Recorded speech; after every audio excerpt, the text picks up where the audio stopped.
This is intimate. I was told that the biggest problem, Tyler, you're going to have this afternoon is getting Tony Robbins to come out of his shell. Okay, so don't be shy here today. It's all going to be good. We were talking backstage, and you teed up a question that I think is part of every business owner's journey, and that is the art and science of overcoming the obstacles that you face. Yes. They are inevitable. Yes. They are existential sometimes. Yes. They are fear-inducing most of the time. What do you do when you hit one of the obstacles? Well, I think it's really important. First of all, it's great to be with you all here. I know you've had a full day, and I hope to add some real value to you in this brief time. I think it's really critical that you understand that everybody wants to grow their business, and we all go through different phases, right? Just like human beings go through phases. You know, you give birth to your business, and you're an infant, and an infant is a run for survival, and cash flow problems are a natural process in most cases, and you're running. Hopefully you get to a teenager where now cash flow is not a problem, you're growing like crazy, and then you have a new problem. You don't have systems in place. And maybe you get to young adult where you have to decide what you're not going to do. Eventually, hopefully get to prime where you're growing your business revenues and you're growing your profits and you got a professional organization and you're not doing it. Because as long as you're doing it, really you don't have a business. What you have is you're self-employed. There's nothing wrong with being self-employed. But whenever you meet someone who's in business is stressed, they're always a business operator. And my focus is to become a business owner. How do you do that? You realize that the chokehold in the growth of your business is always the leader. And it's your skills and it's your psychology. And I found it's 80% psychology and 20% skills. You got to have the marketing skills. You got to be able to lead. You got to be able to recruit. You got to do all those things. But really, most importantly, you got to get it through what I call the threshold of control. And this, to me, is the secret to really succeeding in business. And it's pretty simplistic. How many of you snowboard or ski? Anybody out there snowboard or ski? Give you a sense? So most people are terminally intermediate when they get into that sport, right? You know, they really never get that good. They're not really a belonger. They're kind of in the middle, and they never get much better. And I think the reason is they never push themselves beyond what they can handle, right? You're used to greens or blues, and you find yourself on a double black, and what happens? Everything inside you freaks out because you're past what I call the threshold of control, your comfort zone. And you look down, you go, I could die doing this. So now you have two choices. Either most people slam themselves on the ground, hang on for dear life, and try not to skid off the cliff. And at best what you do is survive, or a few people let go of their fear, no matter how scary it is, and goes, I got to go down this thing, and there's no other choice, and they focus on where they want to go instead of what they're afraid of. And they find a way to carve. And once you carve a few of them, that double black is your bitch, right? You don't have to worry about that anymore, right? And so that's what happens in business. So for me, I can remember going and starting my first business in Vancouver, British Columbia, Canada. I got on a radio show. And this person, it was a shock jock radio show, and I didn't know it. And they started attacking me and saying I'm a liar and a charlatan. You can't do these things. And this therapist called me up and said, you know what? I've dealt with people forever. You can't wipe out a phobia in less than an hour. It can take 7 years. I have a patient right now I've worked with for 7 years, and I've been able to solve this. And I said, great. Bring that patient tonight. I'm doing a free guest event at the Holiday Inn. And I'll take care of that. It should take me 10 or 15 minutes. Right? and you so do it? I did it, and I was able to do it. I wrapped a snake around this woman. She had a snake phobia. Phobia is an uncontrollable response. So because of that, I had people coming to these guest events like crazy, and I thought I hit the home run, right? And I did this big guest event. There was like 1,000 people there, which for me would be like, I don't know, 100,000 people in an event right now. And after I was done, a bunch of people signed up for my seminar because I did a free value-add event, and then I would invite them to come spend 3 days with me. And this man walks up to me, and he's from immigration. He goes, a great seminar. He goes, I'd like to see your work permit. And I said, what's a work permit? Right? You know, when you're in beginning business, you don't know these things, right? He goes, well, to work in this country, you need a work permit. And he said, I'll tell you what, I got to see you tomorrow at 5:30. I goes, well, my seminar starts at 7. He goes, you'll be fine, just you got to be there at 5:30. He said, I'm not asking, it's a requirement. So I show up at 5:30, I wait for half an hour, now I'm starting to stress. And finally I sit down with a guy and he says, you're taking away Canadian jobs. I said, how many Canadian firewalkers are there? Come on, that's what I was doing those days. Right? And he said, no, you teach NLP skills, neuro-linguistic programming, and these people have classes of 20 people and you got a class of 500. And so they say you're taking jobs, so your event is over. So what do you mean your event's over? He goes, if you walk on that stage tonight, we will handcuff you and deport you. This is what I call a threshold of control. Right? He says, you're going to have to give the money back. I said, I can't give the money back. I spent all the money to put on the seminar. I wasn't a good businessman. I just wanted to help everybody, right? So I spent all the money to do it. And he goes, you have no money? Well, you're going to have to deal with that. So I walked out of the building. I have 40 minutes. People are going to arrive. I can't go on stage. What do you do? I told my 3 staff members, 2 of which were volunteers, what happened. They're like, and I said, here's what we're doing. I'm doing this seminar. And they said, you're going to go to jail. I said, I'm not going to jail. I said, how close is the border? True story. And they said, well, there's a place called Bellingham, Washington. It's about 1 hour and 40 minutes. I said, rent me 6 buses, and I'll meet the people out front before they go in the hotel. This is not a problem. I met everybody up front. They said, this is a traveling seminar. It's a surprise, right? We're going to Bellingham. We're going to America. And it was a 3-day seminar. We had to go and come back each day and night for 3 days in a row. I got all but 4 people to agree to do it. And then I got to Bellingham, Washington at the Holiday Inn there, and there was like a bar mitzvah or a wedding or some stuff next door, and it was so loud you couldn't hear anybody. And so I said, just lie on the floor, close your eyes, I'm going to hypnotize you into this shit, right? You know? But so what happened was you learn how to get through that, right? And we learn how to be resourceful. When you realize that your problem is not a lack of resources, it's not a lack of money or technology or contacts, it's not. It's your psychology. Because the ultimate resource is resourcefulness. And human emotion, that's what starts wars, that's what makes a business begin, that's how you have children, that's how we end wars, it's all emotion. And so what I really learned to do is how to manage my emotions. So, you know, once you solve that one, the next one shows up. I had somebody, I started a franchise, and a couple franchisees were really upset with one of the people representing on my side, said they didn't make things clear to them, and you know, it's all bullshit, but it cost me $5 million in 4 years. I thought, the first one was like a $50,000 challenge. Now I got a $5 million challenge. And I took all the money I'd saved in my entire career to pay that off, and I was starting over again. And then I grew from that. And then I finally got, you know, I had a partner in business, and long story short, they had a business that was losing $1 million a day, and he turned it around and making $1.8 billion in EBITDA. He offered me his partner, and I signed a document saying we're all joint and several. There was $40 million in debt. I figured I had $10 million of the debt to have $1.8 billion in infrastructure.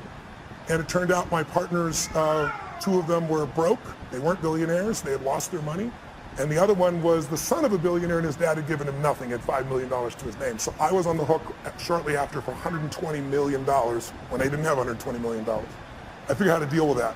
By doing that, I eventually took my companies to this year will surpass $6 billion in 33 companies, because I made it through the threshold of control. So I want you to know, when you see these big numbers by any entrepreneur, they all started with blocking and tackling, and they all started with how do I get both the skill and, more importantly, the psychology. You can get the skill if you can get that part of you that just doesn't die, the part of you that finds the way to add more value than anybody else so you can keep growing. Where does the perseverance come from for you?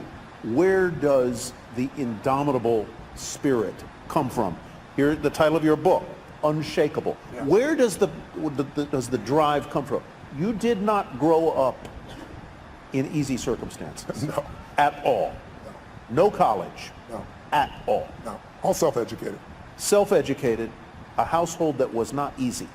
True. Is that part of the reason that you are as perseverant as you are, as optimistic as you are, as forceful as you are? That didn't create my optimism. No, it didn't create your optimism. but maybe it was a way to I think it developed moxie. My mother was a really good woman. I didn't talk about it when she was alive, and frankly, even if she passed, I didn't talk about it until one day I was sitting in front of a group of 30 kids that were abused by their parents, and I told them that, you know, your biography is not your destiny, and you're not defined by what happened. But I could see in their eyes, a big, tall, white, rich guy, you know, he doesn't understand.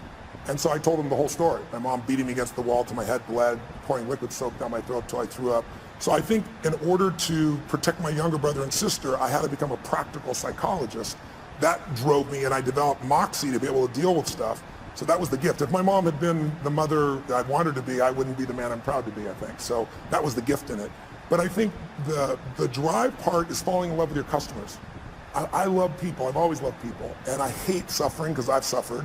And I love to light people up, and not just light them up, pump them up. I love to have them have a skill, have them a tool, have a system. You know, when I do my boot camps each year for our business mastery programs, I guarantee everybody there on the day one, you'll have $1 million of value in your opinion, or we'll give you, keep all the stuff you got and we'll give you your money back. No one ever leaves. because I know how to add that value in the business for those people. So I think the drive is the biggest mistake I think businesses make is many businesses are started by people that you built a product you love. And that may still be true for you. Like you built this great jewelry, or you built this great software, or whatever skill set you have. But the problem is the world changes so fast now. I mean, I'm old enough. Who remembers the Sony Walkman? Anybody ancient enough to remember that shit? That product lasted 20 years. Now a product like that won't even last a year, right? The competition is too high. So today, if you and I are going to really succeed, you got to fall in love with your ideal customer. Because look, I'm sure you know that right now the economy we have is looking pretty good, but it's going to correct because we've done nothing since 2008 except print more money. And we didn't even print money, we put ones and zeros in computers. So there's going to be some corrections, and when those happens, it's going to shake people up. You need to fall in love with a client who's going to do well with you even when the economy goes to hell. Think about it, Starbucks, I was sitting across from Howard Schultz and had a great conversation and said, what is he most proud of? And he said, he used to say starting Starbucks. Then he said, now it's surviving 2008. If they closed, I think it was 1,300 stores, if I remember correctly, for $2 coffee. So you need to get your ass ready for winter, because it's coming. And if you have got challenges now, but if you do well in winter, you'll dominate for the rest of the time. And the way you do well in winter is you fall in love with your ideal clients, and then you come up with the irresistible offer for them. Steve Jobs created 99-cent songs, but he didn't create that shit. We all know that. Where'd it come from? Who's old enough to remember Columbia House, where you got like 10 albums for $1? Remember that? Or for a quarter and stuff. They built $1 billion company. Tom's Shoes, shitty product. I love him. Great what he does, but 2 for 1, being able to do something where I get it and I benefit somebody else, brilliant idea. Built the whole company on that. He didn't build it on the product. He built it on the mission, right? So you need an irresistible offer for the client who's ideal for you, and you want to fall in love with a client. Don't fall in love with your product or service, because those need to change. And if you fall in love with your product or service, somebody's going to beat you. They're going to be anticipating. I always tell businesses, there's 2 businesses you have to manage right now. You have to run the business you're in, because if you don't run that, your cash flow, your challenges are going to bite you. But you also have to run the business you're becoming. And both businesses you have to be making progress on. If you get all excited about the future and all the cool stuff that's coming, and you go work on that, and there's no cash flow now, you're dead in the water. If you just work on today, you're going to wake up and go, what the hell happened? My competition beat me. It's those 2 sides. And my 33 companies, I look at what the company is now and what it has to be constantly. So we're doing the grunt work, if you will, the important day-to-day work, while we're anticipating the future. When you were building your businesses, and you've gone through an evolution, as all business owners do. I mean, what you were doing 30 years ago isn't really what you're doing today. How and when did you know that you were doing in life what you were meant to do? Because I think that's part of the quest of the entrepreneur, is to achieve that. When did you know it? How did you know it? When did I know? I think I've known you. I think you know it at different stages, at different levels, at different times. It's like I can remember one that stands out from you. And yes, that pops in my head is President Clinton calling me. I was with Peter Guber, my partner in the esports business, and we both owned the LAFC, new MLS franchise, soccer franchise, building a stadium here. I was at his home in Aspen, and he says, the president's on the line for you. And it was President Clinton. And I picked the phone, and I talked to the president for a few minutes, and he told me what's going on. And I said, Mr. President, I'm completely honored you want me to come visit with you, and I'd love to, but I want you to know I'm not a fan. I said, it was the time in which you said the economy's stupid, and then you turned around and did all these things that weren't related to the economy, and he looked like a very weak president at that point. And I remember Peter looking at me going, you just told the President of the United States you're not a fan. He's calling you, telling you, inviting you to come out to Camp David. But it was great. I said, I want to be sincere. I'd love to serve you, but I'm not a sycophant, right? Yeah. And so I went there and spent time with him. And I think the moment I know that I was doing what I love was, there were a couple other people there, and they were all trying to get his attention. And he and I went for this walk, and this deer went by, and he was telling me, about all these past presidents. And he was honestly at the time complaining about how unfair things were. And I thought, this is the President of the United States, and he's effed up. And I'm 31 years old, and I got to help this bastard, and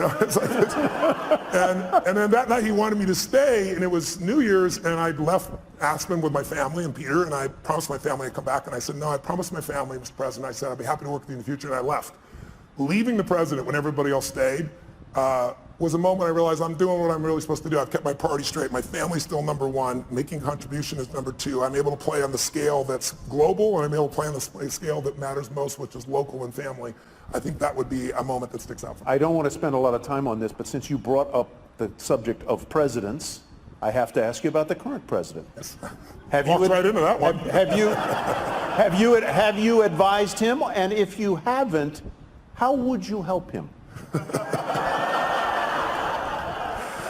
Brain transplant? No, just kidding. Look, I know the president quite well. I've known him for many years. I gave him his first big speech. I might be to blame. He wrote about it in his book. He thought he was coming to speak to 200 people in my seminar with 10,000 people, and he just kind of lost it a little bit. And then his number one piece of feedback on how to succeed was get a prenup. And I thought, oh my God.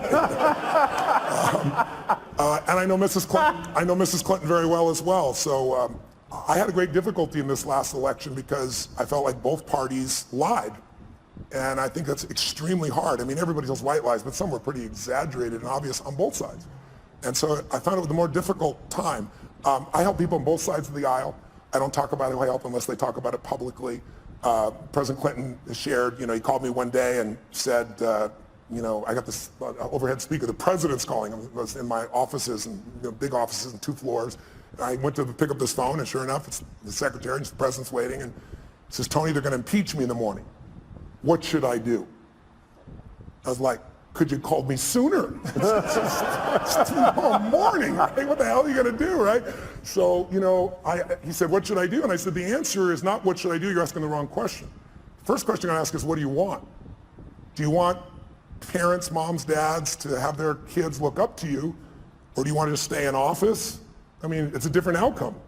I said, if you want to stay in office, I said, easy for me. I'm not a lawyer and I'm not in your position, but let's be honest, you're never going to get thrown out of office. There's too many votes on your side. So I said, you're going to stay in office if you do nothing.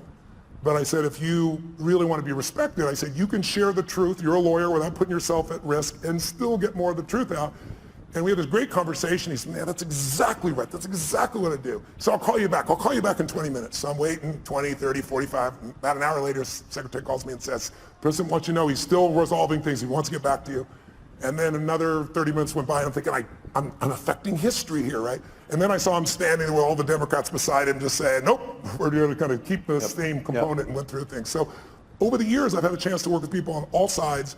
And what I think about the current president is he's a terrible communicator, but I think he actually has some good ideas. And I also think he's communicated so poorly, and our world is so divided that now anything he says is seen through that filter. If I think you are the nicest man in the world, it totally controls my experience of you. It has nothing to do with you. It's my belief. If you treat me mean one day and we're best friends, I'll probably go, you're having a bad day, right? If I can't resolve it with you. Mm-hmm. And who's ever had a bad day where you hope somebody else thought that about you, you were just having a bad day, right? Yeah. So, but if I think you're a manipulating bastard, and I'm wrong, but I believe it, and you don't treat me mean, you treat me real nice, what's the first question in our mind? What does he want? So your questions, your belief, your emotion, and your experience has nothing to do with life. It's shaped by what you believe. And most of you believe what you believe not by interacting with these people personally. You're doing it through the media. And the media is a great component, but everything is sound bites. And let's be honest, it's no longer about informing you. It's about startling you. Informing you will never get your attention. There's too much. We got oceans, people say that we're living in an information society. That's total bullshit. The information society died a long time ago, right? We're drowning in information. We're starving for wisdom. And what we get now are sound bites. And now people don't, it's not news anymore. On both sides of the table, people basically pretend it's news when it's all commentary. And so your perception, it's like I had lunch recently with George W. Bush. I brought him out to speak to a group of my funding groups. And I bring up people on both sides of the aisle. And this year we're working with President Obama to see if we can get him in. But to give you an idea, most people there thought, they're more liberal, and they were thinking this guy's evil. And after 2 hours of conversation, there wasn't a person in the room that still thought that. Right. They liked him, but I asked him about his decisions, and they got to see why he made the decisions he did. And when you see the why, instead of all the bullshit you hear and the generalizations that he's an evil guy, you start to go, wow, I might have made a different decision. I might not have with that information that he had at that time. And I asked him about the current president, and it was still during the election when this was occurring. And I said, obviously, I know you wanted your brother to win. And I admired President Bush for never attacking the past president. He never attacked President Obama. He was a class act, even when he disagreed. So he told me privately what he felt. And then he said, Tony, I remember when Nixon was elected, and he said, I thought that was the end of the American presidency. I mean, the president of the United States is gone. I mean, he's evil, he did the wrong thing. And he said he didn't destroy it. He didn't. And he said, so here's what I figured out. The office is bigger than the occupant. And I really believe that's true. I think if you want to go home tonight with a little bit of comfort inside, go back to that truth. The office is bigger than the occupant. And you see it when he does things, and then there's a judicial branch that balances it. And I think we're in a situation where the biggest challenge we have as a society is we've demonized the other side on almost every issue. Right. It used to be that, congressmen and senators would go fight like crazy on the floor, and then they go have a beer together. Now you're radioactive if you talk to somebody. And that's huge. I met Mr. Gorbachev. I got a chance to fly him for 4.5 hours, and I asked him what ended the Cold War, and he said the end of demonization. He said it used to be you guys were attacking us, and everything you did was evil. We were the evil empire, and we knew you were evil. And he said one day, he said I was sitting there with President Reagan, and he was lecturing me. And he said I could feel the anger. He said I could feel my face burning red. I was so mad. And I said to him, you are not my teacher, and I am not your student, and you will not lecture me. And he said, then I lectured him on the evils of capitalism. And then we're going back and forth, and he said, so that's when in the Cold War. And I said, that's a really great answer, but I'm with you for 4 hours, and I want to know the moment. What's the moment? I'm a student of history. What changed the world? Because most of us forget. That's probably, take away terrorism. Terrorism is nothing compared to the level of nuclear assault that the USSR and the US had at that stage. Biggest change we've had. And he thought for a moment, and he shared this great moment with me. He said, he hit his leg, he's talking through an interpreter, but he recognizes, understands a lot of English. He's smacking his leg and giggling like a little kid. He goes, I will tell you the moment. He said, we were having this fight, back and forth, back and forth. I was lecturing him, he was lecturing me, and all of a sudden he just stood up like this, and he said, this is not working. And he turned and walked 3 steps away, and then he turned back and said, can we start fresh? My name is Ron. Are you Mikhail? And it had that same impact that it did on you just now. He said, he was laughing uncontrollably. He goes, I knew I could do business with this man. You had to love the man. And then he said, Reagan also knew that Gorbachev loves children. And there are no children going to go to the USSR, right? Soviet Union. And Reagan brought a group of children over and let them be in the care of Gorbachev. And he said it completely changed the game for him. So it was a moment, just a moment of breaking somebody's pattern. And that works in an intimate relationship, it works in a business challenge, but it also works on the scale of society and history. I want to go to audience questions, and I hope you all have sent some to the Iconic Tour hashtag. I'll go to those in just a sec. But from politics back to entrepreneurialism and entrepreneurship, you've built businesses, you've faced business challenges, you have talked to people like the people in this room, entrepreneurs. What do they ask you most, and what do you tell them? Time. Time seems to be the largest issue. How many of you have time issues in running your business, having to have a life and your time? Guys, see your hands out there who feels like that's there? So you can see it's about 90% there you go. of this room, Yeah. right? And some people are just too tired to raise their hand. But the issue of time is not the real issue. The real issue is that they're operating as an operator, not an owner. Yeah. And so what I start to do in the beginning, you have to do both, right? But what I start to do is show them how you have to be able to break off and get other people to do things. But more importantly, I teach people, I do a 5-day boot camp, I call Business Mastery, a couple times a year. And we bring in businesses from all over the world, literally. And we have people just starting a business, and we have people with, businesses that are doing $1 billion, $2 billion, $3 billion. And what you find is that there's a common pattern amongst all these group of people where they find themselves, if it's a small business, they do everything because they figure like they're the only one can do it, or they tried someone else and they failed. Well, that happens in every business. You have to begin to leverage yourself, or you're just going to be self-employed, and you'll never have the scalability. A business is a system that adds value even when you're not there. And you as a leader have to get good enough to both hire people and train people so that you're not a manager. A manager works with people to make sure they get the job done while you're there. But if you have to be there, could I run 33 companies? I mean, every 4 days I'm on a plane, train, helicopter on stage somewhere on average in a year, and I got 33 companies. There's 12 I manage directly, but I couldn't do that by management. I do it by leadership. I build leaders who can make their own decisions. I hire people that are the best of the best. Now in the beginning, that's hard because you have no money, right? So you hire the best, it's called you, and you pay them nothing, right? And then now you try to hire other people, and what do? You hire your friends, which is a disaster because they're not as skilled, and you love them, and it's hard to manage them. And then I hired people that were really talented, but they were mean, they didn't share my values.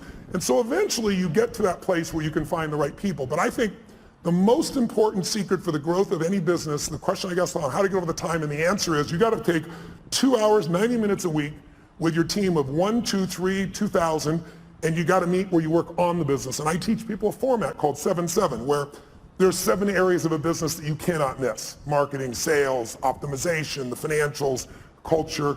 And I'll make sure that each week you and your team focus on that, not the day-to-day business, but how do we strengthen our marketing, not just for this run, but overall how we build the brand. What do we do to change our sales process? How do we optimize the business? How do we spend no money and grow the business 30% in the next 3 to 6 months?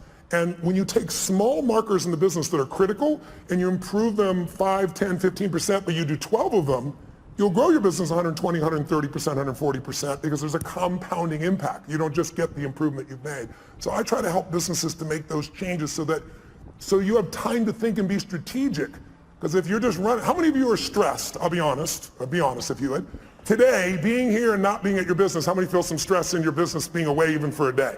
Okay, right now, I'm a business operator, F that, right? I'm gonna become a business owner, you've gotta be. Yeah. Let's go to a question from the audience. What would the 30-year-old version of yourself say to you today with conviction and be flat wrong about? Let's see. What would the 30-year-old Tony Robbins say to you today? Well, first of all, he's dead, so he's not going to say shit today. I buried him a long time ago. It was on 57. I would say the 30-year-old would say, this is what we're going to do this year, and it would be these huge numbers. And I developed a principle around the time I was 30, which is most of us overestimate what we're going to do in a year, and we underestimate what we're going to do in a decade. And a decade happens that fast. You'll blink your eyes and a decade will be here. That is a great point. I really, truly, everything I do is long term. I think it's the biggest challenge we have in corporate America is everybody's looking at the next quarter. Instead of the best business people, the Mark Benioffs, the Steve Wynns, the Peter Gubers, the people that I hang with, they all are decade-long people. When I was 14, I said, this is how my life's going to. I decided. I said, in my 20s, I'm going to help. I want to have the skill to help anyone change their life. If I'm committed and they're committed, it's going to be done. I'll have the ability.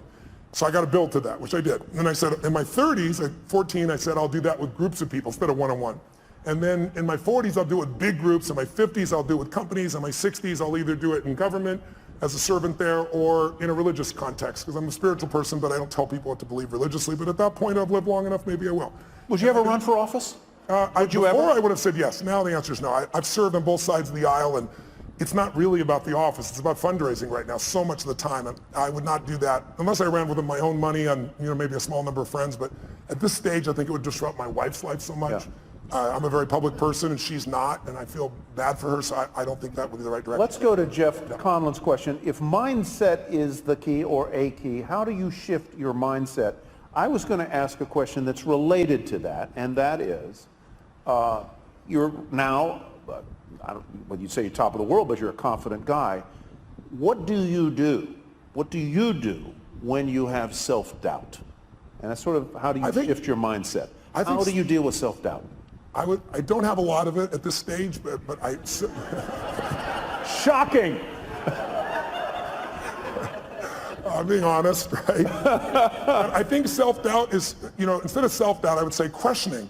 I think it's critical to question, but at certain stages. If you're questioning all the time, you have nothing but fear and doubt, right? You only believe something because you don't question it, right? Someone tells me, oh, so-and-so, talk behind your back, this, and you go, no, they're my friend, they'd never do that. Your belief, you're certain they're not going to do it, so you don't even entertain it. But if 2 or 3 people tell you that and they go, wow, could John really be doing this behind my back? And you start questioning it. Have you ever done that? You've been upset with somebody, you confront them, and then you find out it's all bullshit, they didn't do anything wrong, and you feel like an idiot? So for me, I think there's a time to question. And so I organize that. When I'm beginning something, I do that. And my investments is a perfect example. If you look at somebody, like Richard Branson, for example. Richard is this giant risk taker, right? But he's got one question. He questions within himself and everyone else. How are we going to protect the downside? It's his number one question. You never believe it. The guy risks his life. When it comes to investments in business, he doesn't risk anything. He told me when he was building Virgin, he's taking on British Airways, and it's a giant outlay of capital. I mean, this could literally bankrupt him, and everybody said it would. So he said, okay, how to protect the downside? And he negotiated with Boeing for a year and a half and convinced them that if he went out of business, if he was wrong and lost his business in the first 2 years, he could give back all the jets and have no liability whatsoever. So his whole focus is asymmetrical risk reward. How do I take the least risk with the most upside? If I was going to say anything to entrepreneurs in this room, the illusion that you've been taught is that great entrepreneurs take giant risks. It's total bullshit. There are some exceptions that have, and they've gotten lucky. But if you look at the ones that consistently succeed, they know the upside will take care of itself. They focus on how to protect the downside, and they take risk where they know I'm taking a limited risk for an unlimited upside. So if I'm wrong, I'm still okay. You know, I work with Paul Tudor Jones, one of the top 10 traders in the history of the world. And Paul, I've worked with him, I've coached him now for 24 years. He hasn't lost money in those 24 years on his own personal trading. And during that time, I've learned so much from him. And the biggest thing I learned from him was this asymmetrical risk reward, that when he risks $1, he wants to be certain he's going to make 5 where he doesn't risk the dollar. See, most people risk $1 to make 10% or 20%. You won't do that. If you do that, you're going to go broke. Because here's what happens. You risk $1 to try to make 5 and you're wrong. Risk another $1, and if you win, you still win big. You can be wrong 4 out of 5 times and still break even.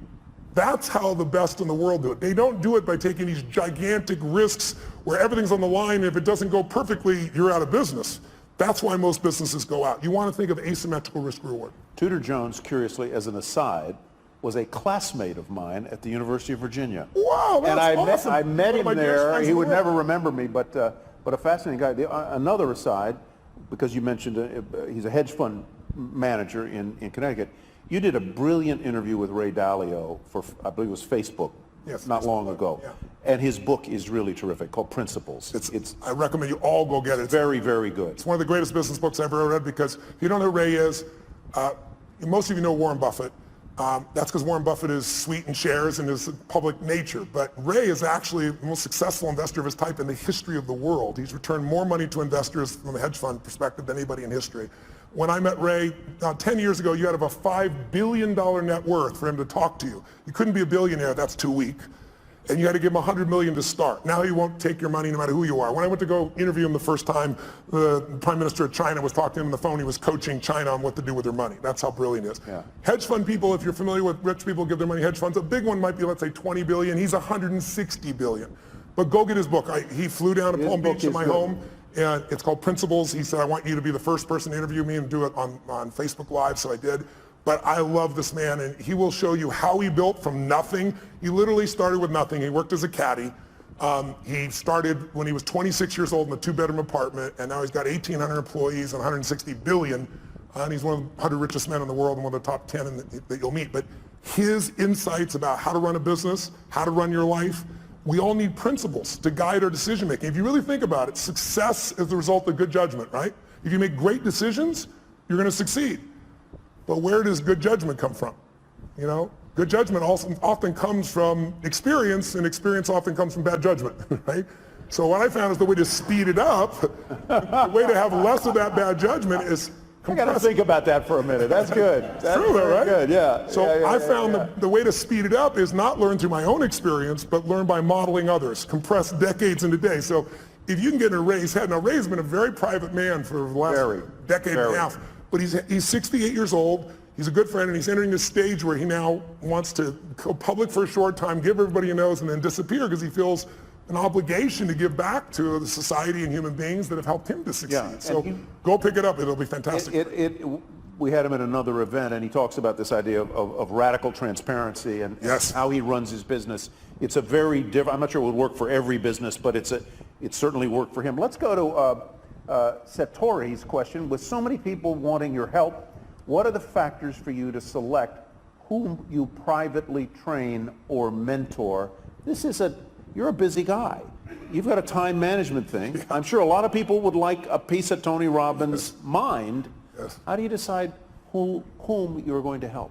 Well, first of all, I try to do things online. There's a zillion things on YouTube, so no one has to spend any money. Anybody who wants to be inspired can do that. The only thing I don't like about that is it's random. Mm-hmm. I'm a system guy. I know how to take you from here to there, so I have products that can do that for people. And then I have events, and the events have gotten bigger and bigger. Now we do 10, 14,000 people in a weekend, and so anybody can go. Who I coach are people that I know by touching them I can touch millions more. So when I work with Mark Benioff at Salesforce, in the early days, Mark sat in the front row, came to 3 of my same seminars in a row, and I was like, are you new? Are you a little slow? I was teasing him, you know? And Mark's as big as I am. He stands up, and I'm looking at this guy eye to eye, and he goes, my name is Mark Benioff, and because of you, you finally pushed me over the edge. I'm going to start my own business. I'm leaving Oracle. I'm going to start this company called Salesforce.com. And he said, and you mark my words, we're going to change business around the world. We're going to do $100 million in business. Well, this year he's going to do 10 billion, right? So he's grown a little bit. But when you're around people like that, you get to see what the distinctions are that separate people. You get to see what makes them stand out. And by coaching him, I'm able to affect everybody, not only all of him and his employees, because he's that kind of owner, right? He's a leader, but also he's a leader in the social community. He's very conscious about that. And everybody from Facebook to Apple to GE, their back end is Salesforce. So impacting him impacts many other people. And then I just pick people who I feel the need is. I mean, somebody stops me on the street, my wife will tell you I can't not help. I got to help someone. Now I may have limited time, so then I'll invite them to a seminar or send them a book or a package or something so I can give them a guide to go to the next level. So I don't ever say no, but I can't coach everybody one-on-one, so I try to do it in groups where there was a wonderful anecdote I read, since you brought up Mark Benioff, that I guess he was a guest at at your home or resort in Fiji, and in the middle of the night, he and all of the other guests, this goes to the question of how do you overcome your fears? Tell that story about Benioff jumping into the river and what you didn't tell him about the river. Okay. Well, I have a home in Fiji. I've been going there since I was 23, 24 years old. It's one of my favorite places in the world. And the people there are extraordinary. You're carried as a child every day for 6 months by someone 24/7. So when we talk about raising them, being raised by a village, it's true there. And they sing in 4-part harmony when they're 4 years old. So when I went there, I was touched by it. And I went and explored this island, and I was with this chief. And they have this river that goes both ways, because it's this river where the ocean comes in, and it looks like out of Africa or something you'd see down in South America, and eventually goes in this scary looking area into a giant lake. But the tide is so fast, it would just take you. And then 8 hours later, it reverses and goes back out. So I was with him this one day, and I said, are there any fish in there? And the Ratu, which is the main chief, points out, goes, what about that? And we looked back, and it's a giant manta ray going under the bridge. So I said, F it, I'm doing this. And I just jumped in. And then the thing took me. And it took me for a wild-ass ride. For about 20 minutes, I ended up this lake. And then, dumbass me, I didn't think about how the hell am I going to get back. It was so strong, I couldn't swim against it. So I spent 8 hours on this little island there before I came back. So then I came back one time with a friend. It was nighttime. And I was like, they were talking about Devil Rock and Shark Alley and all this shit. And I was like, let's do it at night. But I had a boat waiting for us in the lake to bring us back. But we jumped in, and it was scary as hell, and all the phosphorescence going on looks like pixie dust. It's a wild experience. Flying fish scare the shit out of you. They come by. And so when Mark came, he flew over and come spend a week with me there. I took him and woke him up, and you have to do when the tide is. It was like 2 in the morning. I woke them all up and said, I got a surprise for you. Like, what? I said, just trust me. Dragged them all on, put wet gear on them, gave them life preservers, and then threw him off, and Mark was freaking out, and I grabbed his hand, and I go, we'll go on 3, 1, and we went on 1. Because I can feel him, and he's as big as I am.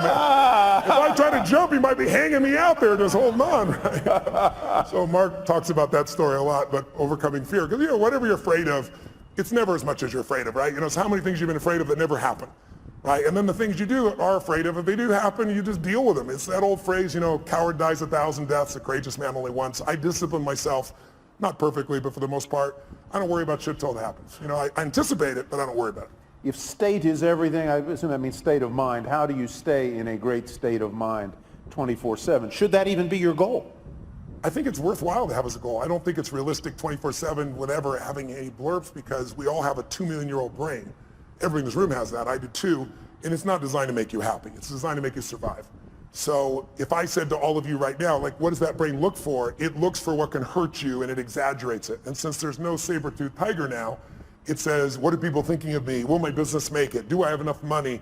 And these are all easy things to solve, but our reactions in our gut, when we let the fear part of our mind take over, that basically the survival software, if it runs you, you're in trouble. So a few years ago, I actually lecture on this now. I say, you need 2 skills to have the quality of life you want. If you want an extraordinary life on your terms, whatever your terms are, you need to master the skill of the science of achievement. You got to figure out, how do I take what I dream about and make it real? And it's a science. And you can model other people, and you can learn, you can speed up. I've spent my lifetime doing that. But the second skill, and the one that most people don't give enough value to culturally, is more important. And that is, you need to alter, if you want an extraordinary life, how many people you know that have achieved it? How many have done this? Who's achieved a goal that was a big goal? You worked your ass off and you achieved it. And then your brain went, is this all there is? Who's had one of these moments? Yeah, almost everybody. And that's worse than failing, because we're all achievers in this room, right? So if you fail, what are you going to do? You get back up, you try another approach, you're going to eventually succeed. You know it in your gut if you're really driven. But if you succeed and you're miserable, now you're what I call technically screwed, right? I mean, because if you're not happy with what you got, I mean, failing, you get up and do something new, but succeeding, where do you go? So I really believe, you look at somebody like say, Robin Williams. I think the loss of him is one of the greatest losses we had. He's loved worldwide. I asked people all over the world last year, in China, I asked them in Japan, and Sydney, Australia, throughout the US, how many of you loved, don't raise your hand if you liked him, how many of you loved Robin Williams? I'm curious. Keep your hands up, look around the room. Like 98%, only 2% assholes that didn't like Robin Williams in this room. But when I say this, I didn't say like, I said loved. And so here's a guy, was he an overachiever? He came to Hollywood, everybody comes to Hollywood. He said, I'm on my own show. Yeah, sure you are, buddy. Who's old enough to remember the show? What was it called? Mork and Mindy. Mork and Mindy. It's old people in this room, clearly, right? He does Mork and Mindy, but he also makes it the #1 show. Then he says, I'm gonna have a beautiful family, he does that. Then he says, I wanna make more money than I could spend, he does that. Then he says, I wanna make movies, he does that. Then he says, I wanna win an Academy Award for not being funny, his #1 skill. And he did it. And then he hung himself in his own home, leaving his wife and children to find his lifeless body. How do you explain that? I'll tell you the answer. He made everybody happy but whom? And his wife said he had Lewy bodies and upsets in his brain. That's all true, but he used drugs and alcohol his entire life. He suffered his entire life, made everybody happy but himself. And so I love the guy. One of my birthdays, I was at TED and I did this talk, which was very popular, and he came up to my birthday party. A bunch of guys took me out to dinner that night and jumped on top of the table and sang happy birthday as a Russian woman and then as a Chinese man. And you know, I've never lost a suicide, knock on wood, out of thousands. We've made films and follow-up, but I had no idea that's where he was. But I look at a man like that and I say, he's a warning as much as we all loved him, even more so because we loved him. I know none of you are going to kill yourself. I'm not worried about that. But a lot of people live a long time, but they don't really live, you know, because they let their stress and their frustration, you know, I always say achievers don't get fearful. We're all achievers, right? We don't get fearful. We just get stressed, right? Stress is the achiever word for fear. Because when I say to you, what are you stressed about? Well, I got to do this. I got to make this thing happen. What if you don't? Well, I got to. Well, what if it'll fall apart? What if it falls apart? Then it'll fail. What if it fails? Then I'm a failure. What if you're a failure? And now if I follow the trail of your stress, it'll take me to your deepest fear. And the only way to have your life work is to face that fear and push through it. What is courage? Courage does not mean you're not afraid. It means you're afraid and you do it anyway. You're scared shitless, but you do it anyway. And I think if you're going to succeed at the highest level, you've got to face those fears. Leads right to the next question. Based on your experience, what are the top 3 characteristics to have in order to be successful? For these type of people, what does success look like? What does it feel like? What are the characteristics that can get you there? What success looks like and feels like is different for everyone because we all define success in a different way. So I leave that to them. But what does it take to succeed? That I can tell you because I could be an idiot at this point. But when you've been with 50 million people, 4 million in live seminars for days and nights and days and nights, I know that whatever we do, it's the result of our patterns. It's not us. There are certain patterns that'll make you angry, they'll make you frustrated, they'll make you pissed off. And there's certain patterns of thinking and feeling and using your body that'll make you playful and fun and grateful and excited and passionate. And if you think it's you, because you've done a pattern so long, it's hard to change yourself, but it's easy to change a pattern. Where do the patterns come from?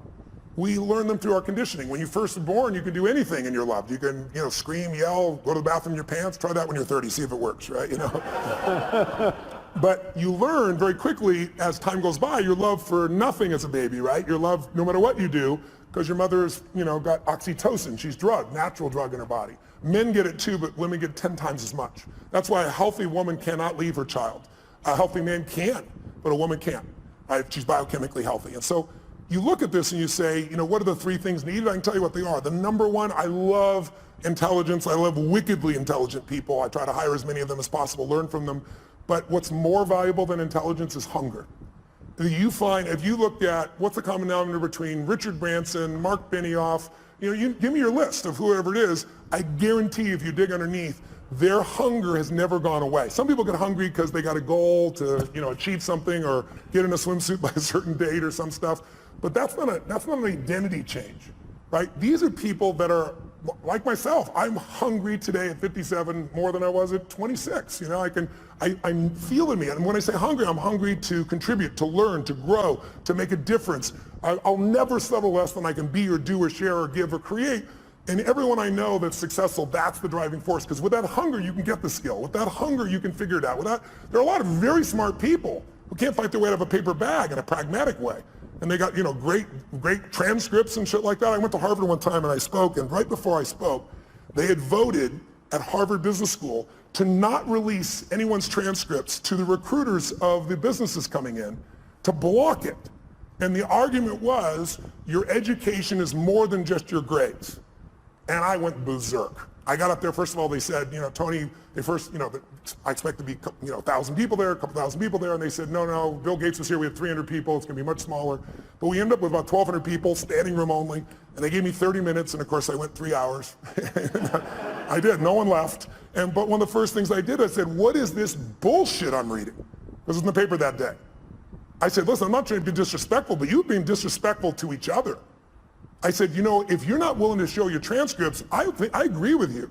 Your career, who you are, is more than just your degree here. But you chose Harvard for a reason. And there are people here that have worked around the clock and gotten, 4.0, and you got yourself a 2.6, and you're going to block them because there's more of you than the 4.0. It's not going to work that way when you get in business. When you get in business, you guys who are doing this right now, you're going to be judged on one thing, results. And your grades are the results in this context. And if you think your grades are not it, then convince me as the interviewer that the grades are a part of it, but there's so much more you've done. If you can't do that, you're never going to make it. I said, you guys, anybody voted for that? Just count on a future that is full with pain. And the room was like, it was pretty intense, I guess. I thought it was pretty soft, personally. And then all of a sudden people stood up and they did a standing ovation, and people said, this is bullshit, because this is what happens sometimes in a democracy. Sometimes in a democracy, the lowest level standard is what becomes natural. We're seeing it right now on the political side. We're seeing people that are, in Berkeley, the home of free speech, people throwing things, burning things, destroying things, who are supposed to be liberals who should be open for open speech. And then you see conservatives that are just as dumb, saying things that are inflaming people. It's not one side or the other, it's us as a society. We gotta shift it. We gotta go from demonization to saying, let's say it's a fight over guns. Very emotional fight. What's the problem? We demonize each side. Nobody in this room, whether you're pro-gun or against gun, whether you want gun regulation or not, there's nobody in this room that doesn't want their children or their friends or their family safe and protected. We just disagree. People disagree on how. And if we can start with what we agree on, we can actually make progress. But today, there's no progress because we now also augment this with social media, and we augment it with the regular media. And think about it. The media is not here to inform you. They're here to startle you. We all know if we say something inflaming, you're going to talk about it, share it on social media, and they get a multiplied effect. It's all about advertising. So you have to really discern yourself today. You have to understand it's the Wild West, not only on the internet, but on television as well. And you have to decide, if you're an independent thinker, what is really right, and maybe be part of the solution instead of another person that attacks the right or the left, Donald Trump or whoever it is that you'd be attacking. There's lots of people that are easy to attack, but attacking doesn't change or improve anything, in my opinion. We gave you 45 minutes. Would anybody here mind if we went a little longer? Would you mind if we went a little longer? Sure. So let me... 5 or 6 more hours? Yeah, 5 or 6 more hours. We'll bring the bar inside is what we'll do. But I want to finish what I said just for 1 second. Yeah, please I want to answer this person's question, which was 3 things. Oh, 3. We got through 1, hunger. Yeah, okay, let's get fast. 2 and 3. Hunger is the number 1. I think the number 2 is having a mission larger than yourself. Because it's kind of like having a child, right?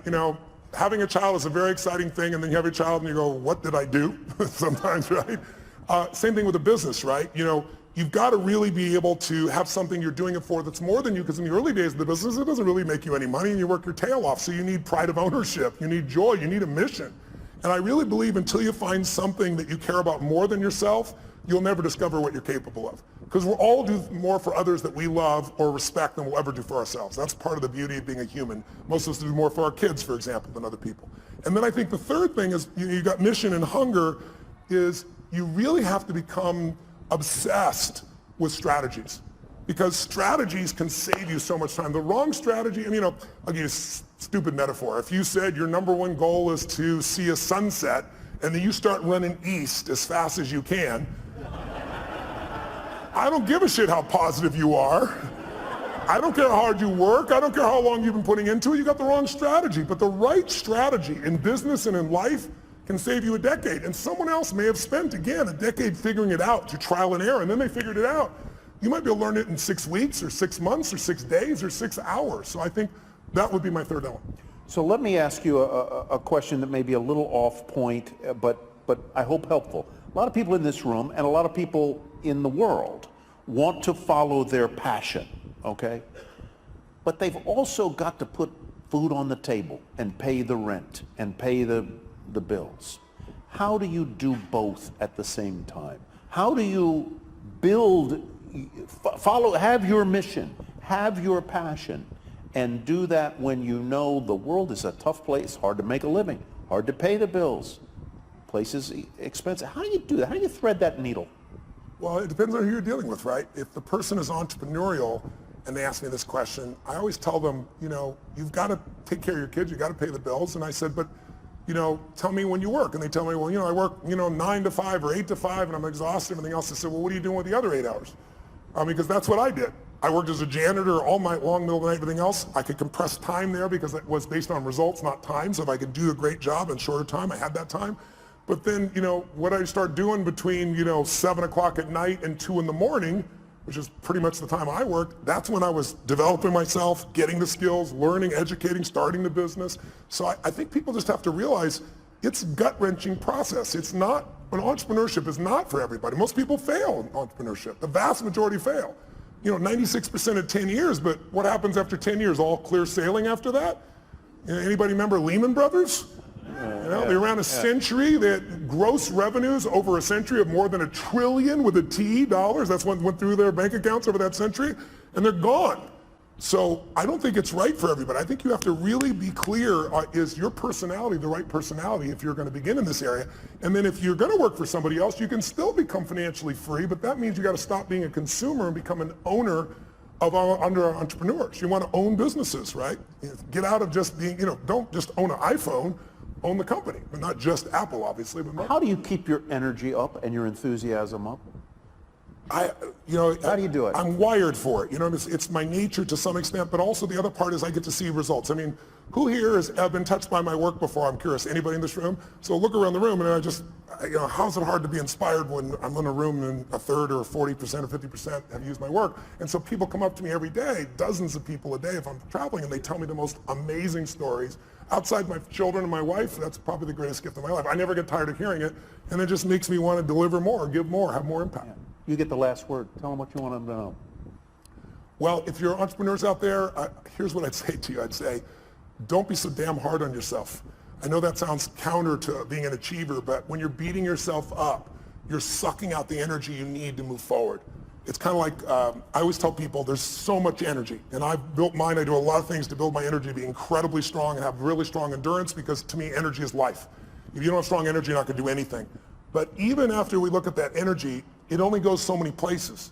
So if your energy is being caught up, if you take energy in a business and you pour it into external marketing, going out and reaching people and adding value, that business is going to grow. But if there are inner conflicts in that business between people, then the energy is being sucked in here and less energy is going out there. The business is going to have problems. That's also true of you. If you allow your disappointments to create these inner conflicts and fears and you let them run wild within you, they're going to suck the energy out you need to go to the next level in your business. You have to discipline your disappointment now. Mine is the 90-second rule. So watch this. Try something real fast. Look around this room. I'm going to give you a test. Look around this room and see everything that's brown. I'm going to test you in a moment. Look behind you, look around you, look at clothing, look at people, look anything that's brown. Brown, brown, brown, brown. Record it in your mind. Close your eyes. Now, with your eyes closed, tell me everything you saw just now that was red. If you see more brown than red, say I. Open your eyes, look for red now. Really look for red. Look for it anywhere you can find it. Look around you, look beside you, look at the front, the back. How many found more red this time? Raise your hand if you did. Say, I. Why'd you find more red this time? That you told me to. Seek and ye shall find. But here's what's amazing.